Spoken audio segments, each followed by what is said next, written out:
शुरुआत करने जा रहा हूं आज की एक सबसे बड़ी खबर से। बड़ी खबर यह है, पिछले कई दिनों से हंगामा चल रहा है और देश में हालत यह जो खबर निकल कर आ रही है वो ये कि बहुत से पति डरे हुए हैं। खबर यह है पति पत्नियों को पढ़ने नहीं भेज रहे हैं। जिन पतियों ने पत्नियों को कोचिंग सेंटर ज्वाइन कराए थे वो हटवा लिए हैं, हलफनामा ले रहे हैं कहीं पढ़ा लिखा कर पत्नी छोड़ ना दे। क्योंकि पिछले दिनों एक खबर आई, आलोक ने पत्नी को पढ़ाया लिखाया, पत्नी एसडीएम बन गई, उसके बाद पत्नी ने छोड़ दिया। तो सवाल ये कौन सच्चा कौन झूठा, ये आप एसडीएम पत्नी ज्योति को देख रहे हैं जिन्होंने पीसीएस क्वालिफाई किया। पति ने पढ़ाया, पति सफाई कर्मी थे, पीसीएस क्वालिफाई करवाया, पत्नी को पढ़वाकर आरोप ये है पत्नी एसडीएम बन गई पढ़ लिख कर और उसके बाद पति को छोड़ दिया। अगली तस्वीर दिखाइए जरा, ये शादी के वक्त की तस्वीर है। ये है आलोक मौर्य और ये है ज्योति मौर्य। आलोक ने ज्योति को पढ़ाया लिखाया, उनका कहना है पैसा नहीं था, गरीबी थी, गुर्बत थी, मुफलिसी थी, फिर भी पत्नी को पढ़ाया। लेकिन पत्नी आज एसडीएम बन गई तो पत्नी ने छोड़ दिया आलोक को। देखिए, दोनों को सुनिए जरा, कौन सच्चा है कौन झूठा।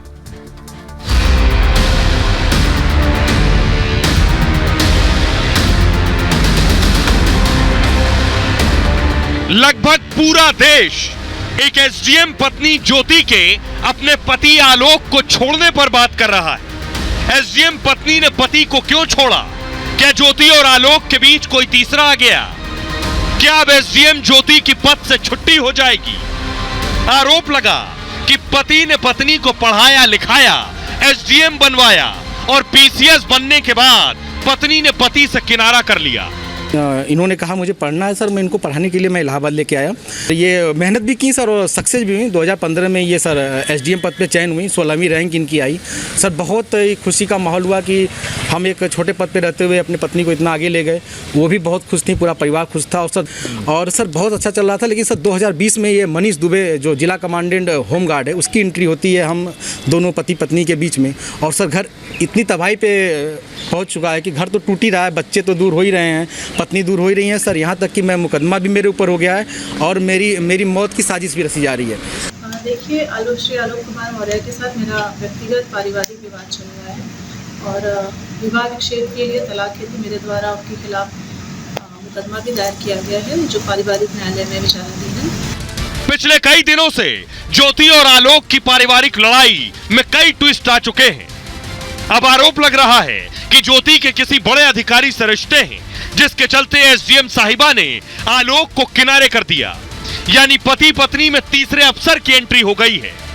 लेकिन देश में बहुत से लोगों ने इस कहानी के बाद अपनी पत्नी की पढ़ाई पर रोक लगा दी है, सिर्फ इस डर से कहीं उनकी पत्नी भी पढ़ लिख कर पति को छोड़ न दे। खबर आ रही है, देश के बहुत से पति डरे हुए हैं, घबराए हुए हैं, सहमे हुए हैं।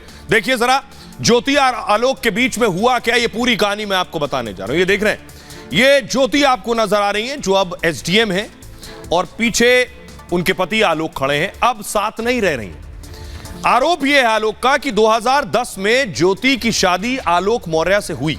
2010 में, लगभग 13 साल हो गए। ज्योति ससुराल पहुंची तो आगे पढ़ने की इच्छा जताई कि आगे पढ़ना चाहती हूं।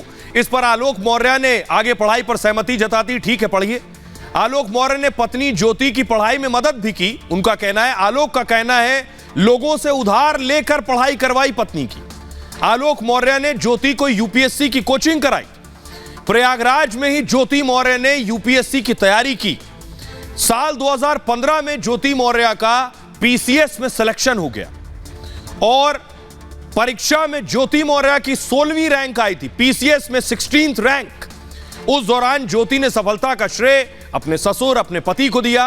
पीसीएस ज्योति जौनपुर, कौशांबी, प्रतापगढ़ में तैनात रही और मौजूदा वक्त में ज्योति बरेली शुगर मिल में जीएम के पद पर तैनात हैं। ज्योति को शादी के बाद 2 जुड़वा बेटियां हुई हैं। बेटियां फिलहाल ज्योति के साथ ही रहती हैं। आलोक का आरोप क्या है? आलोक का आरोप है 2020 में ज्योति एक मनीष नाम के शख्स के संपर्क में आई और मनीष गाजियाबाद के होमगार्ड कमांडेंट के पद पर तैनात हैं। इसके बाद ज्योति आलोक में विवाद शुरू हो गया। सोशल मीडिया से लेकर कोर्ट तक यह मामला आज पहुंच चुका है। ज्योति मनीष पर आलोक ने हत्या की साजिश का आरोप लगाया। यानी जो पति खड़े हैं ये कह रहे हैं मेरी हत्या करवा सकती है पत्नी, और एक दूसरा शख्स कौन है उसके बारे में आपको बताऊंगा। अब जरा दोनों को सुनिए एक फोन कॉल सामने आया है ज्योति और आलोक के बीच, यानी एसडीएम पत्नी और पति के बीच का फोन कॉल, दोनों की बातचीत का है। क्या बात कर रहे हैं सुनिए। प्यार से नहीं छोड़ोगे, तमाशा करोगे तो हम सब करेंगे जो जो हमारे प्यार से नहीं, जिंदगी भर नहीं छोड़ेंगे आप हमारी आए और रहेंगे। तो फिर देखो, फिर तो बात है ना, फिर तुम लड़ो फिर कानून से। मतलब आप मनीष को नहीं छोड़ेंगी? हम किसी को छोड़ेंगे या नहीं छोड़ेंगे, हम अपनी जिंदगी में क्या करेंगे, मनीष हमको छोड़ेगा क्या करेगा हमको नहीं पता, लेकिन हम आपके साथ नहीं रहेंगे, इतना जान लो। अच्छा, ठीक है, हमारे साथ बिल्कुल नहीं रहना, मतलब हम आपसे कॉम्प्रोमाइज नहीं करेंगे। हमारी नौकरी चली जाएगी, जांच करवा लो, हम तैयार हैं। प्यार से नहीं छोड़ोगे, तमाशा करोगे तो हम सब करेंगे जो जो हमारे प्यार से नहीं, जिंदगी भर नहीं छोड़ेंगे आप हमारी आए और रहेंगे। तो फिर देखो, फिर तो बात है ना, फिर तुम लड़ो फिर कानून से। मतलब आप मनीष को नहीं छोड़ेंगी? हम किसी को छोड़ेंगे या नहीं छोड़ेंगे, हम अपनी जिंदगी में क्या करेंगे, मनीष हमको छोड़ेगा क्या करेगा हमको नहीं पता, लेकिन हम आपके साथ नहीं रहेंगे, इतना जान लो। अच्छा, ठीक है, हमारे साथ बिल्कुल नहीं रहना, मतलब हम आपसे कॉम्प्रोमाइज नहीं करेंगे। हमारी नौकरी चली जाएगी, जांच करवा लो, हम तैयार हैं। तो ये ज्योति मौर्य और आलोक मौर्य का बातचीत बताई जा रही है, लेकिन हम इस बातचीत की पुष्टि नहीं करते हैं। आपको बताऊं, पत्नी एसडीएम हो गई है। एसडीएम रुतबे का पद है, इसका अलग रुतबा होता है। तो एसडीएम का रुतबा क्या है आपको बताऊं। आलोक पेशे से सफाई कर्मी थे। रुतबा क्या है एसडीएम का, जरा वो देखिए। ये देख रहे हैं, ये एसडीएम पत्नी और ये आलोक। जिला अधिकारी यानी डीएम जिले का सबसे बड़ा अधिकारी होता है वैसे, और इसके बाद अगर कोई पावरफुल ताकतवर होता है तो वो एसडीएम होता है। एसडीएम का मतलब है sub divisional magistrate, SDM. SDM एक प्रशासनिक पद होता है। एसडीएम का चयन यूपीएससी के तहत होता है और जिलों में तैनात एसडीएम जिला अधिकारी को रिपोर्ट करते हैं, यानी डीएम को। ये अपने डिवीजन के काम पर नजर रखते हैं, साथ ही लॉ एंड ऑर्डर बरकरार रखने की जिम्मेदारी भी एसडीएम पर होती है। डिवीजन में तहसीलदार होते हैं, एसडीएम के अधीन काम करते हैं। जो तहसीलदार होते हैं, एसडीएम तहसीलदार और डीएम के बीच की कड़ी होता है। तहसीलदार और डीएम के बीच की कड़ी होता है। एसडीएम के पास कई तरह की जिम्मेदारियां होती हैं और राजस्व कार्य, विवाह पंजीकरण जैसे काम एसडीएम ही देखते हैं। एसडीएम को आवास, सुरक्षा गार्ड, नौकर जैसी सुविधाएं भी मिलती हैं। इतना ही नहीं, टेलीफोन और बिजली का बिल सरकार की तरफ से भरा जाता है। ये तो एसडीएम की ताकत की बात हो गई। लेकिन मैं आपको बताऊं, जो एसडीएम साहिबा हैं, जो पहले एसडीएम नहीं थी, उनका कहना है कि उनसे पति ने झूठ बोलकर शादी की। पति ने जब शादी की तब उसने बताया कि वो एक अधिकारी है। शादी का कार्ड मैं आपको दिखा रहा हूं। ये शादी का कार्ड है, ये आलोक मौर्य, नीचे लिखा हुआ है अधिकारी। फुल स्क्रीन अगर ले सकते हैं तो लीजिए, लिखा है नीचे, देखिए ध्यान से। ये शादी का कार्ड है। एसडीएम कह रही है कि झूठी जानकारी थी कार्ड में, लिखा था ग्राम विकास अधिकारी। आलोक मौर्य के नीचे पढ़िए, लिखा हुआ है ग्राम विकास अधिकारी, लेकिन हकीकत कुछ और थी। ज्योति कह रही है ये आलोक ग्राम विकास अधिकारी नहीं बल्कि सफाई कर्मचारी है। 4th कैटेगरी में, डी ग्रेड में सफाई कर्मचारी है, ज्योति ये कह रही है। आइए अब मैं आपको दिखाने जा रहा हूं कि दोनों के आरोप क्या है, दोनों एक दूसरे पर क्या आरोप लगा रहे हैं। आलोक की अपना दावा है, ज्योति अपना दावा कर रही है। देखिए, ज्योति का कहना है आलोक ने मुझसे शादी भी झूठ बोलकर की है। शादी से पहले बताया कि जिला पंचायत अधिकारी है, और मूव कीजिए प्लीज इसे फास्ट। शादी से पहले बताया कि सफाई कर्मचारी है, यह नहीं बताया, यह बताया कि अधिकारी है, लेकिन असल में यह सफाई कर्मचारी निकले। दहेज के लिए मुझे प्रताड़ित किया गया, यह ज्योति का कहना है। आलोक ने दहेज में फॉर्च्यूनर कार मांगी थी मुझसे, दहेज के लिए ससुराल वालों ने प्रताड़ित किया, शादी के बाद से ही दहेज की मांग की गई, एडिटिंग से मेरी गंदी तस्वीरें बनाई गई, ज्योति आरोप लगा रही है। वीडियो तस्वीरों से ब्लैकमेल किया गया, मेरे व्हाट्सएप का क्लोन लिंक तैयार किया गया। एक आलोक का कहना है ज्योति मेरी हत्या कराना चाहती है, होमगार्ड कमांडेंट के साथ साजिश रच रही है, मनीष दुबे के साथ ज्योति के संबंध है। ये मनीष दुबे कौन है उनके बारे में बताऊंगा आपको।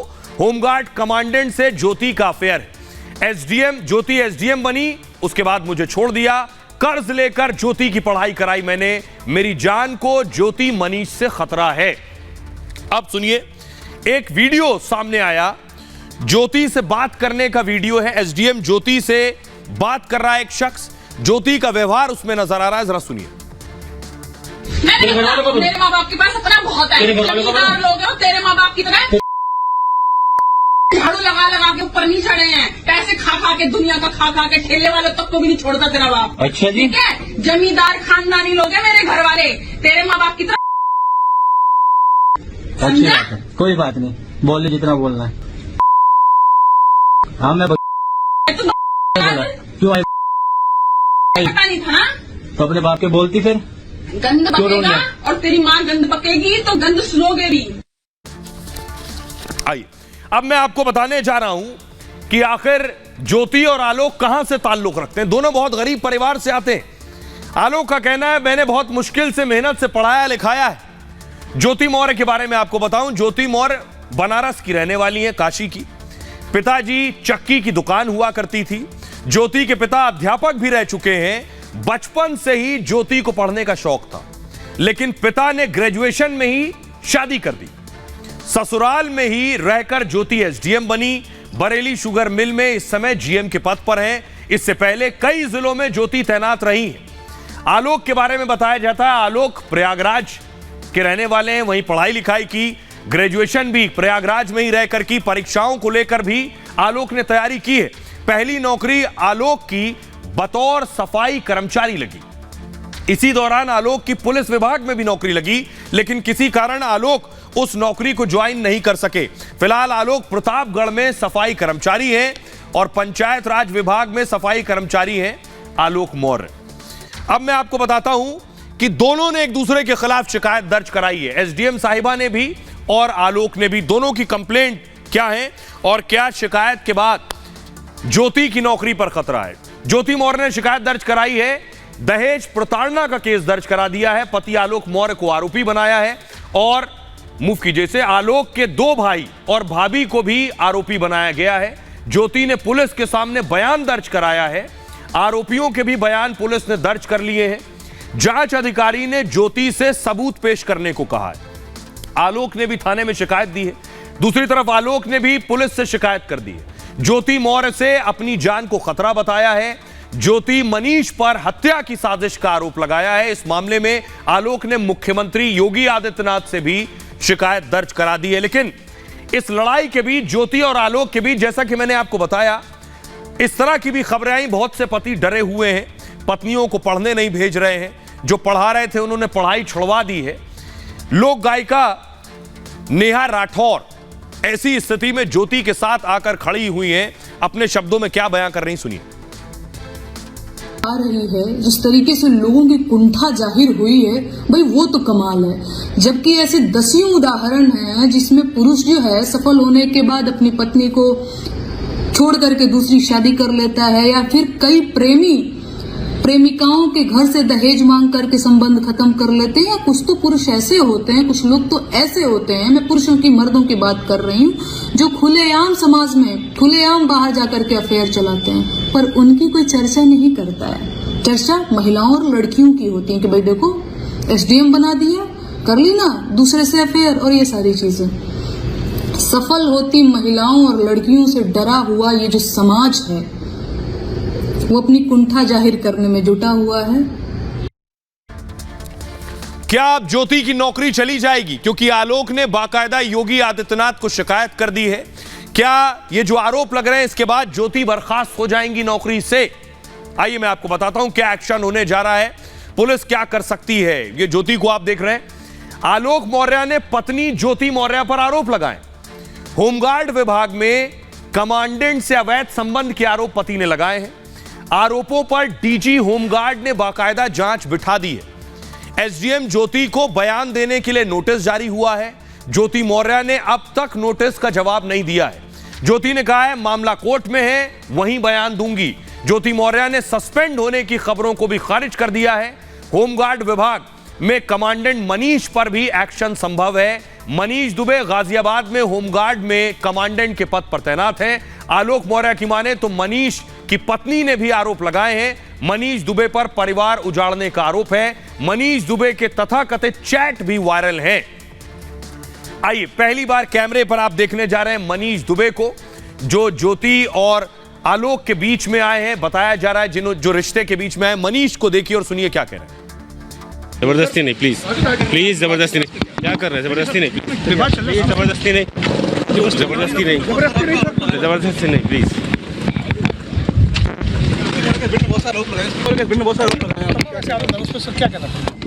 जबरदस्ती नहीं, प्लीज प्लीज, जबरदस्ती नहीं। क्या कर रहे हैं? जबरदस्ती नहीं, जबरदस्ती नहीं, जबरदस्ती नहीं, जबरदस्ती नहीं, प्लीज।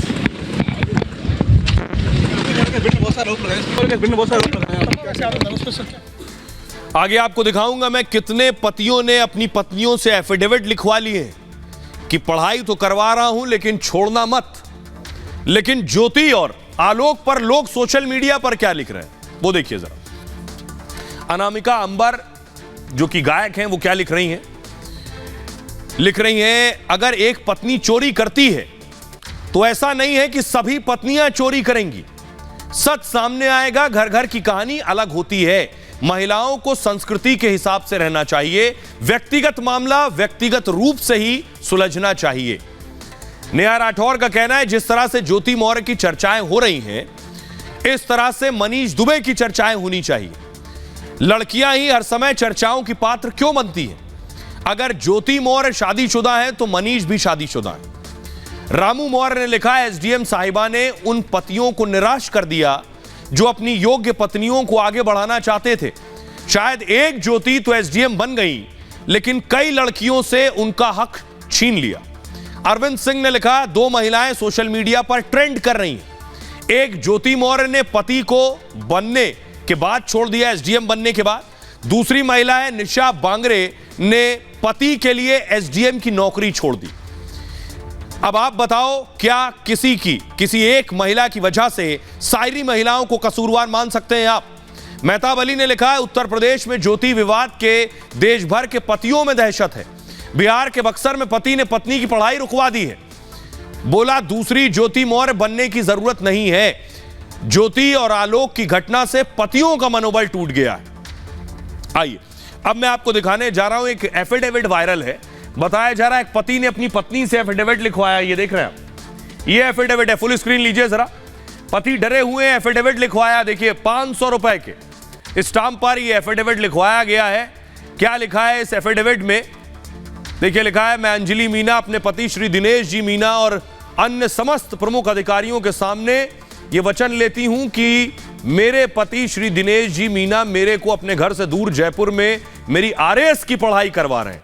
अगर मैं कभी भी कितने भी दिनों में कर्मचारी बन जाती हूं तो अपने पति को धोखा नहीं दूंगी, लेकिन फिर भी अगर ऐसा करने की मेरी मजबूरी हुई तो मेरे को मेरे पद से निलंबित कर दिया जाना चाहिए और मैं खुद भी मेरे पति और उनके परिवार को 1 करोड़ रुपए का जुर्माना दूंगी।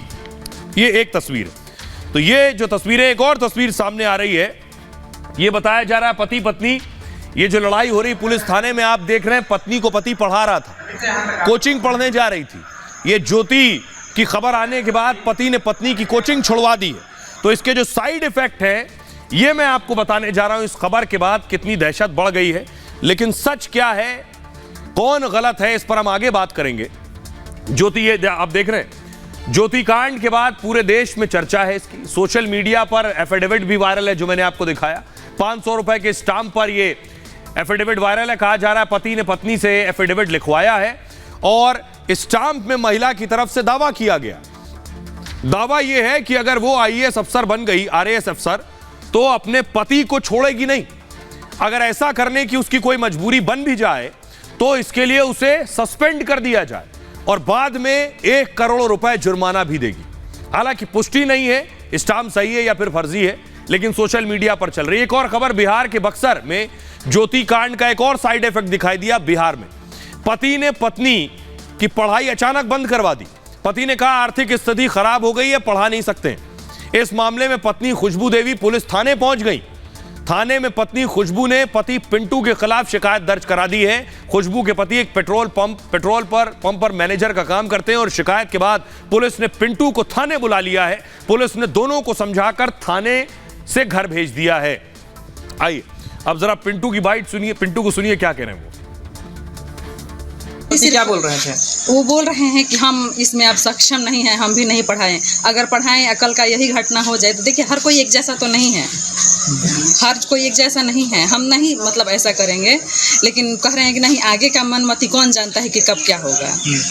ऐसे ही हर औरत का मनोबल टूटता जा रहा है। बड़ा बाबू से मिली तो क्या बोले बड़ा बाबू? बड़ा बाबू बोले कि नहीं ऐसा नहीं है, आप लोग अपने में विचार कीजिए, ऐसा नहीं होना चाहिए। अब एक आदमी कर दिया तो क्या सब लोग कर देंगे? ऐसे का तैयारी करती थी आप? बीपीएससी का। अच्छा, एक शादी 2010 में हुई। अच्छा, एक बार और आपने बीपीएससी के लिए एग्जाम दिया? जी जी, उस टाइम 7-8 नंबर से मेरा चुक गया था बीपीएससी। अच्छा, 7-8 नंबर। तो पिंटू कैमरे के सामने आने से बच रहे हैं, उनकी पत्नी खुशबू को आप सुन रहे थे। लेकिन एक बहुत बुनियादी सवाल है इस पूरे हंगामे और जेर बहस के बीच, क्या सिर्फ ज्योति गुनहगार है? क्या एक ज्योति को कटघरे में खड़ा किया जा सकता है जो एसडीएम बन गई? क्या हमारी पुरुषवादी मानसिकता पहली नजर में सिर्फ महिला को गलत ठहराती है? आइए अब इस पर बात करते हैं, इसके जो साइड इफेक्ट हो रहे हैं। देश में एसडीएम ज्योति मौर्य चर्चा में। ज्योति को गुनहगार भी मान लिया गया है। सोशल मीडिया पर ऐसी प्रतिक्रियाएं आ रही हैं कि ज्योति ही गुनहगार है। इस खबर के अलग अलग साइड इफेक्ट्स भी दिख रहे हैं, वो भी मैंने आपको दिखाया, जो समाज के दूसरे परिवारों पर पड़ रहे हैं, जहां लड़कियों की शिक्षा प्रभावित हो रही, महिलाओं के करियर मुश्किल में पड़ गए। सवाल यह है, क्या ज्योति मौर्य गुनहगार है? क्या सोशल मीडिया से ज्योति का गुनाह तय होगा? अगर ऐसा है तो देश में फिर अदालतें क्यों बनाई गई? यह कैसे मान लिया जाए कि उनका पति निर्दोष है पहली नजर में? यही पुरुषवादी मानसिकता है। इसलिए कोर्ट के फैसले तक इंतजार करना चाहिए। गुनाहगार है भी तो यह उस परिवार का निजी मामला है। ज्योति मौर्य और आलोक मौर्य के बीच का मामला है ये। इसे सड़क पर तमाशा बनाना कितना वाजिब है? क्या सोशल मीडिया में मजाक उड़ाना ठीक है? मान लीजिए ज्योति मौर्य गुनहगार है भी, तो क्या सारी महिलाएं ऐसी होती हैं? क्या जो नौकरी करती हैं वो परिवार छोड़ देती हैं? सोशल मीडिया में रिएक्शन से ऐसा लग रहा है, जो कतई ठीक नहीं है। यह महिलाओं का अपमान है। यह सोच केवल महिलाओं को लेकर आकर क्यों है? सवाल यह है, ऐसे सवाल पुरुषों पर क्यों नहीं उठाए जाते? जबकि पुरुषों को लेकर भी ऐसी खबरें आती रहती हैं, तब पूरी पुरुष बिरादरी को गुनहगार क्यों नहीं माना जाता है? ज्योति मौर्य से मनीष दुबे के अफेयर थे, मामला पुलिस में है, जांच चल रही है, फिर भी मनीष दुबे पर कोई सवाल नहीं उठा रहा है। मनीष दुबे बोलने को भी तैयार नहीं है। मनीष दुबे के परिवार की बात कोई नहीं कर रहा है, न मनीष दुबे को कोई गलत ठहरा रहा है। क्यों? क्या इसकी वजह से उसकी पत्नी, बच्चे प्रभावित नहीं है? सवाल सबसे बड़ा बुनियादी यही है।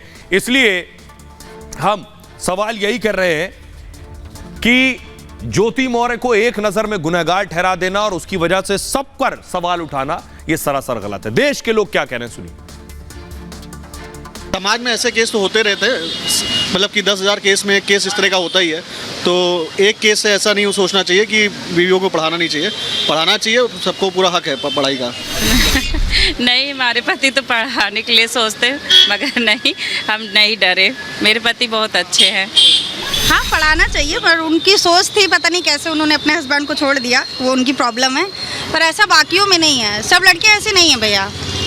आज आपको ऐसा लग रहा होगा कि उन्होंने जो किया वो अच्छा किया, गलत किया, ये उनकी प्रॉब्लम है। मेरे हिसाब से सबको एक जैसे नहीं तोलना चाहिए। कहीं लड़की अच्छी हैं तो कहीं लड़के भी अच्छे हैं, कहीं लड़के गलत, कहीं लड़कियां गलत हैं। कोई एक सिंगल केस से जो है सारा माहौल तो चेंज नहीं हो जाएगा। जो जहाँ जो पढ़ रहा है, जो जिसको पढ़ा रहा है वो तो पढ़ाएगा ही। और बहुत सारे केसेस सुनने में आ रहे हैं कि इलाहाबाद में कि जो लड़कियां पढ़ रही हैं उनके हस्बैंड उनको बुला रहे हैं। तो इतना ज़्यादा ये वायरल हो रहा है ये वीडियो आपका, उसकी वजह से भी चीज़ें गड़बड़ हो रही हैं। अब वैसे ऐसा है नहीं, कुछ सिंगल केस के कारण ऐसा नहीं होना चाहिए कि किसी को बुला लिया जाए। तो मेरे हिसाब से जो ज्योति का हस्बैंड था उन्होंने बहुत अच्छा किया कि लड़की को पढ़ा रहे थे, बट अगर उनके साइड से ऐसा हुआ है तो हम एक केस को सारे केस में नहीं दिखा सकते हैं कि बट मेरे अकॉर्डिंग लड़कियों को पढ़ाना चाहिए। एक्चुअली पत्नी को फ्रीडम तो देना ही चाहिए, लेकिन ये एक केस की वजह से पूरे इंडिया के सब पति या सब पत्नियां ऐसे का हरकत करेगी ऐसा नहीं है। अभी एक्चुअली जो लेटेस्ट न्यूज़ है कि पति अगर अपनी पत्नी को पढ़ाएगा तो वो छोड़ के चली जाएगी या अफेयर्स हो गए या कुछ ऐसा होगा, तो मेरा खुद का मानना है कि ये जरूरी नहीं है। एक मैटर में ऐसा होता है तो हर मैटर में ऐसा जरूरी नहीं है। लोगों के जवाब से आपको अंदाजा हो गया होगा कि सोशल मीडिया पर भले कुछ लिखा जा रहा हो, लेकिन देश के लोग क्या सोचते हैं। खबरों में आगे बढ़ते हैं। आज की एक और बड़ी खबर है, जो डर गया वो मोदी नहीं। प्रधानमंत्री नरेंद्र मोदी की एक तस्वीर आपको दिखाने जा रहा हूं। तस्वीर देख रहे हैं, प्रधानमंत्री नरेंद्र मोदी एक बुजुर्ग महिला के पांव छू रहे हैं। फुल स्क्रीन लीजिए जरा। इस तस्वीर के बारे में पहले मैं आपको बताऊं, दरअसल ये तस्वीर 2016 की है। 2016 में प्रधानमंत्री नरेंद्र मोदी छत्तीसगढ़ में थे और जिनके पांव पीएम मोदी छू रहे हैं इनका नाम है कुंवर बाई। कुंवर बाई के पैर छूने के पीछे वजह यह है कि कुंवर बाई ने इतना बड़ा काम किया। बकरी हुआ करती थी इनके पास से, इन्होंने अपनी बकरियां बेची और उससे शौचालय बनवाया। इस सम्मान में प्रधानमंत्री नरेंद्र मोदी ने कुंवर बाई के पांव छुए। तस्वीर इसलिए दिखाई कि ये 2016 की तस्वीर है, तब प्रधानमंत्री छत्तीसगढ़ में थे और आज एक बार फिर से प्रधानमंत्री नरेंद्र मोदी छत्तीसगढ़ में। 2024 चुनाव से पहले छत्तीसगढ़ में थे पीएम मोदी। छत्तीसगढ़ से प्रधानमंत्री ने साफ कहा कि वो डरेंगे नहीं और ना हिलेंगे। जिन्हें एक होना है मोदी को हराने के लिए वो एक हो जाएं। प्रधानमंत्री मोदी ने कहा न वो डरेंगे न झुकेंगे, ये उनका विश्वास है। अगली तस्वीर दिखाइए। राहुल गांधी को 2 साल की सजा हुई। आज हाईकोर्ट ने भी उस सजा को बरकरार रखा। राहुल से कहा था माफी मांग लीजिए, सजा से बरी हो जाएंगे। राहुल ने कहा मैं भी नहीं डरता, मैं भी नहीं झुकूंगा। यही फर्क है विश्वास और अहंकार में। 2 साल की सजा है, जेल जाने की नौबत आ गई। ये रिपोर्ट देखिए।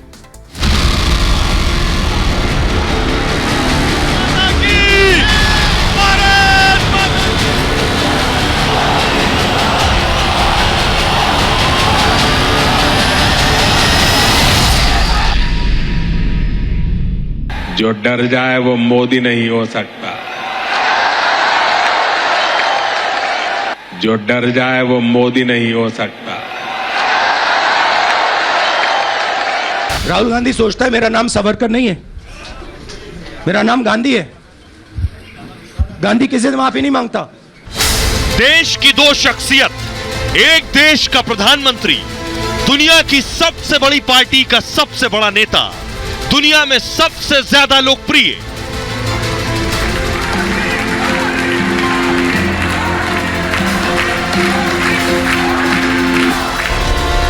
तो दूसरा सांसदी तक गंवा चुके राहुल गांधी, कोर्ट द्वारा घोषित अपराधी, मानहानि के गुनहगार, लेकिन प्रधानमंत्री की कुर्सी के स्वघोषित उम्मीदवार। अब राहुल इसे समझें या ना समझें, कांग्रेस के युवराज ने खुद के पैरों पर कुल्हाड़ी मार ली है।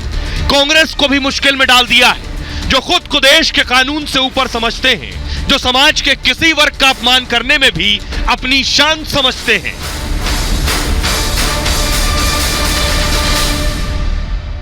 राहुल गांधी सोचता है मेरा नाम सावरकर नहीं है, मेरा नाम गांधी है। गांधी किसी से माफी नहीं मांगता। राहुल गांधी सोचता है मेरा नाम सावरकर नहीं है, मेरा नाम गांधी है। गांधी किसी से माफी नहीं मांगता। ऐसा तब है जब राहुल मोहब्बत के दुकानदार के जुमले के साथ खुद को प्रेजेंट करते हैं। नफरत के बाजार में मोहब्बत की दुकान खोल रहा हूं, यही हम करते हैं। नफरत के बाजार में मोहब्बत की दुकान खोल रहा हूं, यही हम करते हैं। सुप्रीम कोर्ट में क्या होगा यह वक्त बताएगा, लेकिन राहुल की जिद उन्हें जेल की दीवारों के पीछे ले जा रही है, जबकि मोदी की जिद उन्हें फिर से सत्ता की कुर्सी तक पहुंचता दिखा रही है। वो अगर भ्रष्टाचार की गारंटी है तो मोदी भ्रष्टाचार पर कार्रवाई की गारंटी है। सवाल यह है कि जिद दोनों कर रहे हैं, लेकिन एक अर्श पर जा रहा है, दूसरा फर्श पर गिर रहा है। ऐसा इसलिए क्योंकि मोदी देश के लिए लड़ रहे हैं, कांग्रेस और उनके राहुल गांधी खुद के लिए लड़ रहे हैं। ये लोग मेरे पीछे पड़ेंगे, मेरी कब्र खोदने की धमकी दे देंगे, मेरे खिलाफ साजिश रचेंगे, लेकिन उन्हें पता नहीं है जो डर जाए वो मोदी नहीं हो सकता। तो आपने सुन लिया प्रधानमंत्री नरेंद्र मोदी को। पीएम मोदी छत्तीसगढ़ में थे, यहां राहुल गांधी को हाईकोर्ट से झटका लग रहा था। हाईकोर्ट से राहुल गांधी के खिलाफ एक बड़ा फैसला आया, तो क्या राहुल गांधी अब जेल जाने की तैयारी में है? क्योंकि राहुल गांधी की सजा बरकरार रखी है। साकेत कोर्ट के फैसले पर मुहर लगाई है गुजरात के हाईकोर्ट ने भी, सूरत कोर्ट के फैसले पर। देखिए जरा, राहुल गांधी कोर्ट में नहीं थे, लेकिन राहुल गांधी की सजा पर फैसला आना था हाईकोर्ट से। कोर्ट ने राहुल की पुनर्विचार याचिका खारिज कर दी। हाईकोर्ट ने निचली अदालत के फैसले को बरकरार रखा, मतलब राहुल की संसद सदस्यता सस्पेंड रहेगी। राहुल को सुनाई गई 2 साल की सजा बरकरार रहेगी। जस्टिस हेमंत पृच्छक ने यह फैसला सुनाया है। अपने फैसले में जज ने कहा है राहुल के खिलाफ कम से कम 10 क्रिमिनल केस पेंडिंग है। इस केस के अलावा उनके खिलाफ कुछ और केस फाइल किए गए। एक तो वो वीर सावरकर के पोते ने दायर किया है केस। किसी भी हाल में सजा पर रोक लगाना नहीं लगाना अन्याय नहीं है। इस केस में सजा न्याय उचित और उचित है। राहुल गांधी ऐसे आधार पर सजा पर रोक की मांग कर रहे हैं जिनका कोई अस्तित्व नहीं है, और सूरत कोर्ट के फैसले में दखल की आवश्यकता नहीं है, यह हाईकोर्ट ने कहा। राहुल की याचिका खारिज की जाती है। मोदी सरनेम केस में सूरत कोर्ट ने 2 साल की सजा सुनाई है राहुल गांधी को। 23 मार्च 2023 को सूरत की सेशंस कोर्ट ने फैसला सुनाया था। फैसले के 27 मिनट बाद उन्हें जमानत मिल गई थी। अगले दिन 24 मार्च को राहुल की सांसदी चली गई। जस्टिस पृच्छक ने मई में राहुल की याचिका पर सुनवाई की थी और कोर्ट ने राहुल को अंतरिम राहत देने से इनकार कर दिया। आज गुजरात हाईकोर्ट ने राहुल की याचिका खारिज कर दी। हाईकोर्ट के फैसले के बाद राहुल पर अब जेल जाने की तलवार लटक रही। कानून के जानकारों के मुताबिक राहुल के पास 2 विकल्प हैं। हाईकोर्ट की उच्च पीठ या सुप्रीम कोर्ट में याचिका दायर करने का विकल्प है। राहुल पहले बेल के लिए याचिका दायर करेंगे। अगर बेल की याचिका खारिज हो जाती है तो उन्हें जेल जाना पड़ सकता है। हाईकोर्ट के फैसले के खिलाफ राहुल सुप्रीम कोर्ट जाएंगे।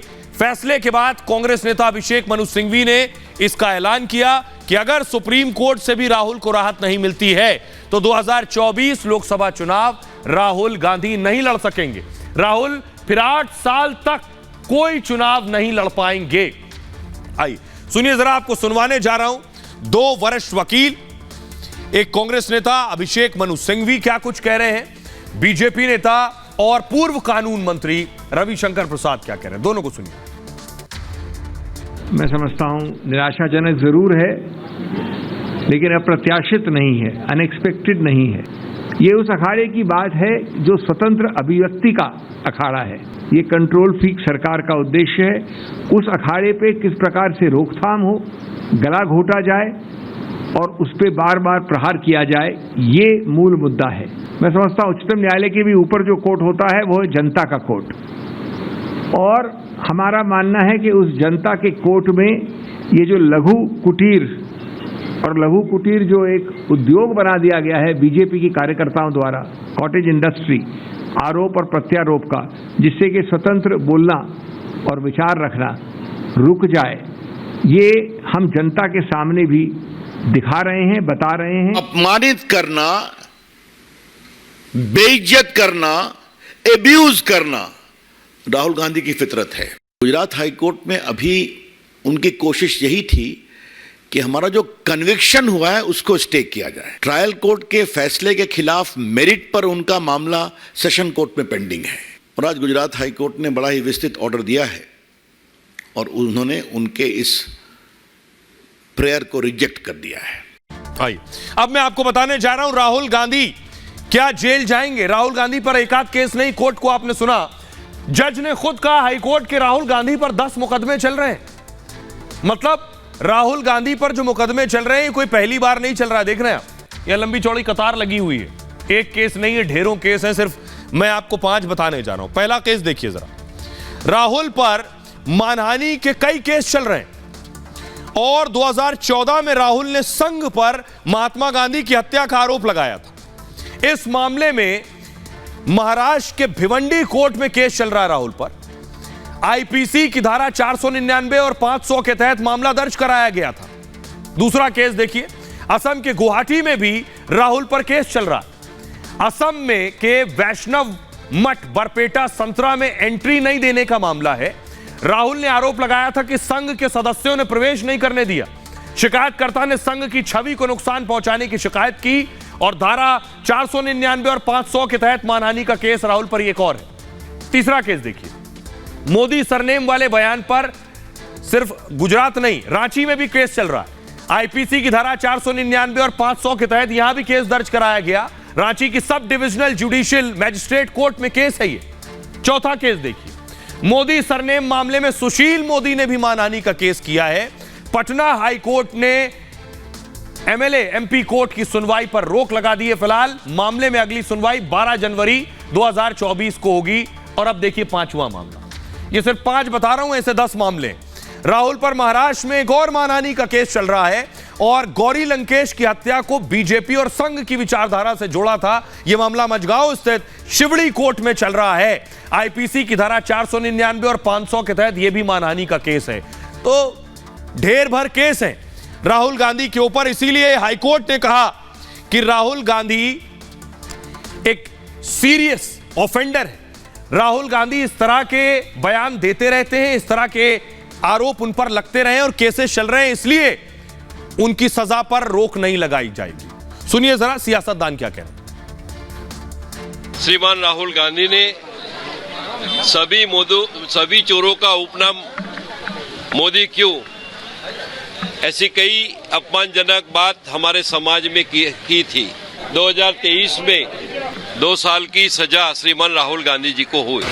आज कांग्रेस पार्टी और राहुल गांधी को फिर से एक बार झटका लगा है, करारा तमाचा मिला है और अब सेशंस कोर्ट के बाद गुजरात हाई कोर्ट ने भी आईना दिखाया है कांग्रेस पार्टी को, जो ओबीसी समाज का अपमान करती है और फिर माफी मांगने के बदले उस पर जिस प्रकार से अहंकारी भाव से वो बर्ताव करती है। सरकार राहुल गांधी जी की आवाज को खामोश करना चाहती है, लेकिन मुझे लगता है कि राहुल गांधी जी इस तरह के फैसलों से डरने वाले नहीं हैं और वो लगातार देश के लिए लड़ते रहेंगे, देश की जनता के लिए लड़ते रहेंगे। अब कुछ लोगों को लगता है कि जो फ्रीडम ऑफ एक्सप्रेशन है वो जो है वो फ्रीडम ऑफ एब्यूज है, कि आप जिसको चाहो गाली दो, जिसको चाहो आप शब्द कहो, जिसको। प्रधानमंत्री नरेंद्र मोदी छत्तीसगढ़ से कहां पहुंचे, अगली तस्वीर मैं आपको दिखाने जा रहा हूं। ये आप देख रहे हैं योगी आदित्यनाथ का गढ़ गोरखपुर। प्रधानमंत्री नरेंद्र मोदी का लंबा चौड़ा काफिला, रोड के दोनों तरफ कार्यकर्ता मौजूद। प्रधानमंत्री की एक झलक पाने के लिए चौथी बार संभवतः प्रधानमंत्री गोरखपुर पहुंचे। और ये देखिए हुजूम जरा प्रधानमंत्री के गाड़ी के इर्द गिर्द। प्रधानमंत्री 2 दिन के अंदर 4 राज्यों के दौरे पर हैं। कौन से 4 राज्य हैं, कौन कौन से शहर हैं जहां पीएम मोदी जाने वाले हैं। 2024 की तैयारी में प्रधानमंत्री मोदी जुटे हैं। जिस तरह से विरोधी तैयारी में, उससे ज्यादा ताकत से प्रधानमंत्री नरेंद्र मोदी 24 की तैयारी कर रहे हैं। ये देखिए, प्रधानमंत्री सबसे पहले छत्तीसगढ़ के रायपुर गए। दूसरा राज्य है उत्तर प्रदेश, जहां गोरखपुर और फिर वाराणसी गए। अब कल देखिए प्रधानमंत्री तेलंगाना के वारंगल में होंगे और इसके अलावा राजस्थान जाएंगे, जहां चुनाव है। तेलंगाना में भी, राजस्थान में भी, छत्तीसगढ़ में भी विधानसभा चुनाव है। सबसे पहले बीकानेर में होंगे प्रधानमंत्री मोदी। अब आपको दूसरी तस्वीर मैं दिखाने जा रहा हूं। प्रधानमंत्री गोरखपुर के बाद कहां पहुंचे, पीएम मोदी पहुंचे गीता प्रेस, वो तस्वीर दिखाने जा रहा हूं। ये देख रहे हैं आप, गीता प्रेस के बारे में आपको बताऊंगा। गीता प्रेस पहुंचे प्रधानमंत्री और उसके बाद अगली तस्वीर दिखाइए। गीता प्रेस की जो सबसे पुरानी प्रिंटिंग प्रेस है, ये देखिए, प्रथम छपाई मशीन लिखा है। गीता प्रेस में जब वेद, पुराण, गीता, रामचरितमानस की छपाई होती थी जिस मशीन के जरिए, वो था। लेकिन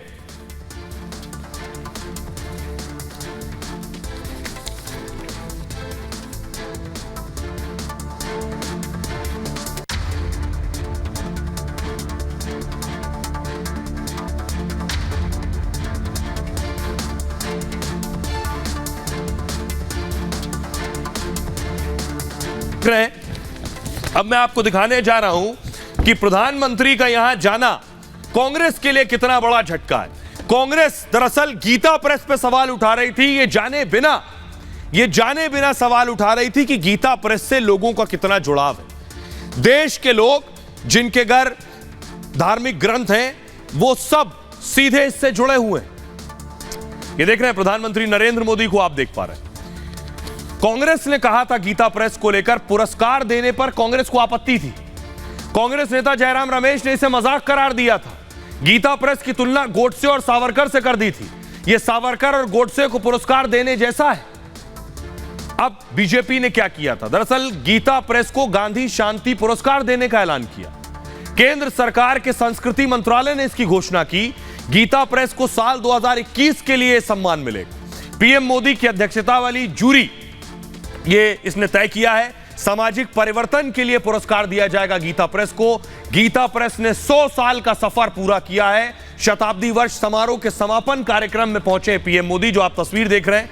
गीता प्रेस संस्था नहीं, दरअसल जीवंत आस्था है। गीता प्रेस का कार्यालय किसी मंदिर से कम नहीं है। मानव मूल्यों को बचाने के लिए ऐसी संस्था बनती है। इसके नाम और काम में भी गीता है। जहां गीता है वहां साक्षात कृष्ण भी हैं। सुनिए प्रधानमंत्री नरेंद्र मोदी ने वहां पहुंचकर क्या कुछ कहा। ये देश की ओर से गीता प्रेस का सम्मान है, इसके योगदान का सम्मान है और इसकी 100 वर्षों की विरासत का सम्मान है। इन 100 वर्षों में गीता प्रेस द्वारा करोड़ों करोड़ों किताबें प्रकाशित हो चुकी है। आंकड़ा कभी कोई 70 बताता है, कोई 80 बताता है, कोई 90 करोड़ बताता है। ये संख्या किसी को भी हैरान कर सकती है। और ये पुस्तकें लागत से भी कम मूल्य पर बिकती हैं, घर घर पहुंचाई जाती है। आई अब मैं आपको बताता हूं, प्रधानमंत्री गोरखपुर में थे। गोरखपुर से निकलकर, यानी योगी आदित्यनाथ के क्षेत्र गोरखपुर में थे, वहां से निकलकर अपने संसदीय क्षेत्र वाराणसी पहुंचे, बनारस। वो तस्वीर मैं आपको दिखा रहा हूं, ये देख रहे हैं। प्रधानमंत्री काशी पहुंचे, यहां कई योजनाओं का लोकार्पण किया, शिलान्यास किया। तस्वीर आप देख रहे हैं पीएम मोदी की। लेकिन प्रधानमंत्री ने विरोधियों पर भी हमला किया जो पीएम को गिराने की बात कर रहे हैं, रोकने की बात कर रहे हैं। प्रधानमंत्री ने कहा ये सब एक दूसरे को कोसते थे। सुनिए जरा।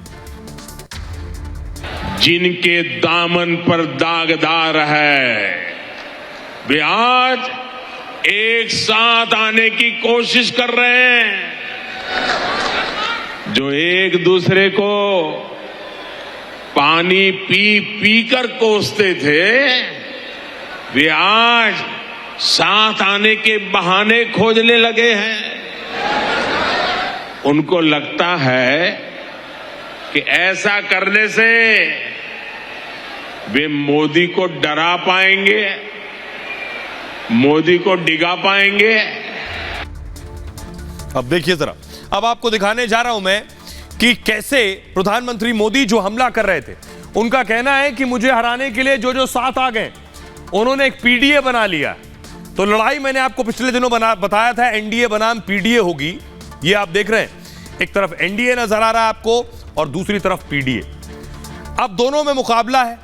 18 जुलाई को महामुकाबला होगा। 18 जुलाई को एनडीए वर्सेस पीडीए होगा। क्यों? क्योंकि दिल्ली में एनडीए की बैठक होनी है। बीजेपी ने होटल अशोक में बैठक बुलाई है। हालांकि इसे संसद सत्र से जोड़ा गया है, जो कि 20 जुलाई से शुरू होने वाला है। बैठक में कई नए दल भी शामिल होंगे। एनसीपी से अजित पवार भी इस बैठक में शामिल होंगे। अजित के साथ प्रफुल्ल पटेल भी मौजूद रहेंगे। प्रफुल्ल पटेल के मोदी कैबिनेट में शामिल होने की अटकलें। खबर है कि इसमें एलजेपी रामविलास पासवान वाली भी शामिल हो सकती है। चिराग पासवान की बैठक में आने की खबर है। एनडीए की बैठक में टीडीपी भी शामिल होगी। खबर है चंद्रबाबू नायडू भी इस बैठक में हो सकते हैं। इस बैठक में शिरोमणि अकाली दल के आने की भी अटकलें। तभी पीडीए की बैठक भी होनी है। बेंगलुरु में विपक्ष भी जुट रहा है और बेंगलुरु में यह बैठक 2 दिन तक चलने वाली है। यह बैठक 17 और 18 जुलाई को होगी। विपक्ष ने पहली बार पटना में बैठक की थी। अब बेंगलुरु में आगे की रणनीति तय करेगा विपक्ष। गठबंधन के नाम पर पीडीए करने पर मुहर लगेगी और गठबंधन के कन्वीनर पर फैसला किया जाएगा। सीटों के बंटवारे का फॉर्मूला भी तय होगा इसमें। अब इस तस्वीर को देख लीजिए। अरविंद केजरीवाल है, ममता बनर्जी, नीतीश कुमार और खड़गे। प्रधानमंत्री मोदी का कहना है ये सब एक साथ नजर आ रहे हैं, लेकिन सब एक दूसरे को ही कोसते थे। बीजेपी ने बाकायदा संजय सिंह की एक बयान साझा किया सोशल मीडिया पर, जिसमें बताया कि आज केजरीवाल साथ बैठ रहे हैं, इनकी पार्टी के नेता इन्हीं लोगों को पहले गालियां देते थे। सुनिए। आज पूरा हिंदुस्तान चंद परिवारों के कब्जे में है। चंद परिवारों ने देश की राजनीति पर कब्जा कर लिया है। पूरब से लेकर पश्चिम तक, उत्तर से लेकर दक्षिण तक चंद परिवारों का देश की राजनीति पर कब्जा है। चले जाइए कश्मीर, शेख अब्दुल्ला, फारूक अब्दुल्ला, उमर अब्दुल्ला, एक ही परिवार की पार्टी। मुफ्ती मोहम्मद शहीद, महबूबा मुफ्ती, एक ही परिवार की पार्टी। चले जाइए महाराष्ट्र, बाल ठाकरे, उद्धव ठाकरे, आदित्य ठाकरे, एक ही परिवार की पार्टी। शरद पवार, सुप्रिया सुले, अजीत पवार, एक ही परिवार की पार्टी। चले जाइए उत्तर प्रदेश, मुलायम सिंह यादव, अखिलेश यादव, रामगोपाल यादव, शिवपाल यादव, धर्मेंद्र यादव, डिंपल यादव, प्रतीक यादव, आदित्य यादव, एक ही परिवार की पार्टी। चौधरी चरण सिंह, चौधरी अजीत सिंह, जयंत चौधरी, एक ही परिवार की पार्टी। चले जाइए बिहार, लालू यादव, राबड़ी यादव, तेजस यादव, मीसा यादव, तेजस्वी यादव, एक ही परिवार की पार्टी। चले जाइए झारखंड, दुर्गा सोरेन, हेमंत सोरेन, शिबू सोरेन, एक ही परिवार की पार्टी। चले जाइए तमिलनाडु, करुणानिधि, कानीमोई, स्टालिन, अलागिरी, एक ही परिवार की पार्टी। और देश की सबसे बड़ी पार्टी कांग्रेस पार्टी, चाचा नेहरू, बिटिया इंदिरा, बेटवा राजीव, बेटवा संजय, बहू सोनिया, बेटवा राहुल, बिटिया प्रियंका, दामाद वाड्रा, एक ही परिवार की पार्टी। पार्टी कहां है बताओ? तो पीएम मोदी यही कहना चाह रहे थे, एक दूसरे पर आरोप लगाते थे, अब मुझे हराने के लिए सब एक साथ आ रहे हैं। बहरहाल खबरों में आगे बढ़ते हैं। आज की एक और बड़ी खबर है, बाबा बागेश्वर दिल्ली में है। बाबा ने आज इशारों में सरकार की पर्ची खोल दी, केजरीवाल की पर्ची खोल दी। तस्वीर दिखाई प्लीज। बाबा बागेश्वर की तस्वीर आप देख रहे हैं। दिल्ली में दरबार लगा है, हजारों लाखों की भीड़ बाबा को सुनने के लिए, कथा में शामिल होने के लिए पहुंच रही है। बाबा पर्ची भी खोल रहे हैं। आइए आपको बताते हैं बाबा ने आज इशारों में कल क्या कहा है। माना जा रहा है बाबा का इशारा अरविंद केजरीवाल थे। बाबा के निशाने पर केजरीवाल थे और उन्होंने केजरीवाल की फ्री पॉलिटिक्स पर हमला किया। बाबा बागेश्वर ने फ्री में मिलने वाली चीजों पर एक तंज कसा। कहा फ्री में मिलने वाली चीजें कई बार घातक साबित होती हैं। काफी वक्त के बाद फ्री चीजों का नुकसान सामने आता है। कुछ लोग फ्री के लिए सब कुछ करते हैं। बाबा बागेश्वर ने मुफ्तानंद नाम के संत का जिक्र किया। मुफ्तानंद यानी जो मुफ्त लेते हैं। बाबा के तंज को लोग सीएम केजरीवाल से जोड़ रहे हैं। दिल्ली वालों को केजरीवाल कई चीजें फ्री दे रहे हैं और बाबा बागेश्वर की कथा में लाखों लोग आते हैं। बाबा ने कथा के जरिए दिल्ली वालों को सचेत किया है, मुफ्त में मिलने वाली हर चीज अच्छी नहीं होती है। बाबा ने कहा, जरा सुनिए बाबा का बयान। एक मुक्तानंद जी रहते थे, उनका नाम, अब अच्छा गांव के क्यों, यही पड़पड़गंज के चंगीलाल। यही आजकल हमारा एक चेला रहता है चंगीलाल। उसका नाम था मुफ्तानंद। ये मुफ्त का ही, फ्री ऑफ कॉस्ट ही सब कुछ लेते थे, कभी 1 रुपया खर्च नहीं करते। एक बार फ्री में बर्फ का बंटवारा हुआ, कच्ची बर्फ, उसका बंटवारा हुआ।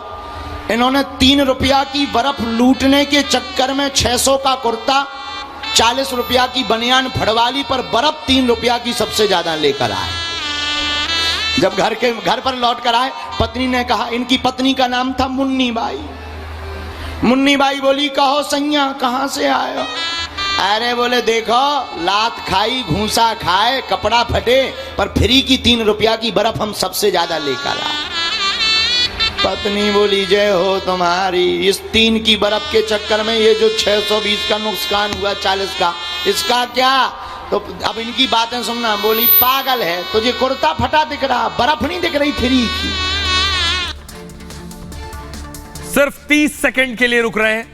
30 सेकंड का क्विक हील ब्रेक ले रहे हैं, उसके बाद बताएंगे आज का दिन क्यों है खास।